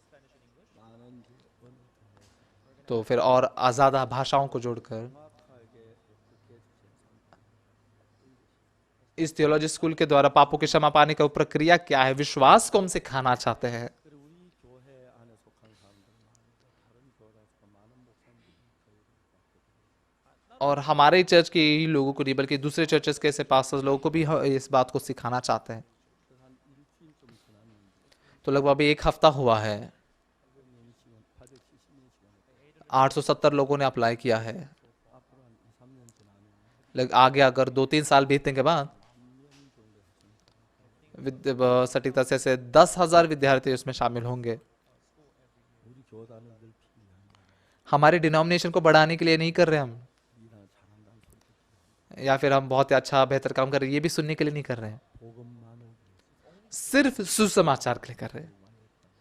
IYF भी, ग्रेशियस स्क्वायर भी, या CLF भी, ये सारी चीजें जो अक्सर सिर्फ सुसमाचार के लिए है।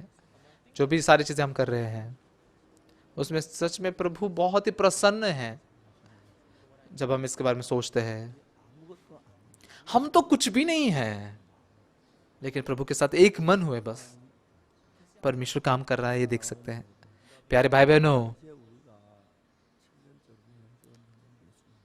अभी बस बाहरी रूप से विश्वास करने वाला वो यीशु नहीं, बस आपने उद्धार पाया इतना ही नहीं, बल्कि आइए हमारा मन यीशु के साथ एक करते हैं।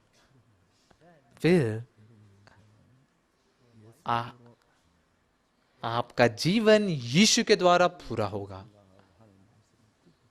आपके सोच में और ये परमेश्वर के वचन में फर्क करके, ये मेरी सोच है, ये इसके पीछे जाकर मैं बर्बाद होऊंगा।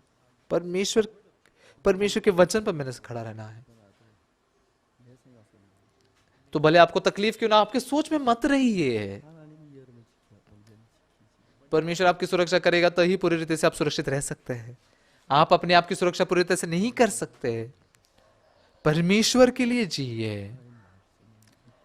परमेश्वर के वचन पर विश्वास करके, अपने तरीकों को फेंक कर। 자세히 보면 और इस रीति से आप जब ध्यान से देखते हैं, 하나님은 사자를 만나게 되면 주님의 하나님으로 사자를 만나게 하셨네요. परमेश्वर मुझे जानबूझकर शेर से मिला उसको मारने के लिए। 보여주시네. वो मुझे दिखाना चाहता है कि मेरे अंदर वो जिंदा है। 내가 밀었더니 언덕에 떨어져 죽었거든요. और मैंने भालू को धकेल दिया, वो पहाड़ी से गिर के मर गया।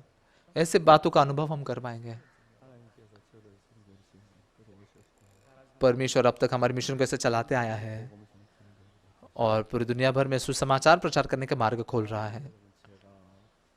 अगर मैं परमेश्वर के लिए जीते समय मेरे सेहत की समस्या हो, या फिर मेरे बच्चों की समस्या हो, या फिर पत्नी की समस्या हो, परिवार की समस्या हो, या मेरे भविष्य की समस्या हो, इन सारी बातों में परमेश्वर कैसे मेरी मदद कर रहा है मैं देख सकता हूँ।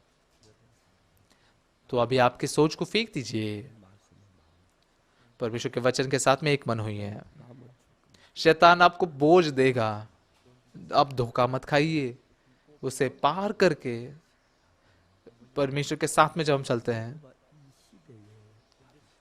हम सब लोग इस जमाने के दाऊद बनेंगे। आप शाऊल के समान आपके तरीकों से आपकी सुरक्षा करने की कोशिश मत कीजिए। आपको जो सारी परिवार है, आपके सेहत है, आपका भविष्य है, ये सब परमेश्वर के द्वारा सुरक्षित रखने दीजिए और फिर परमेश्वर आपसे प्रसन्न होगा। परमेश्वर आपके जीवन को चलाएगा और फिर परमेश्वर उसकी महिमा पाएगा। हम आशा करते हैं कि आप ऐसे हमारे भाई बहन बन जाए। धन्यवाद।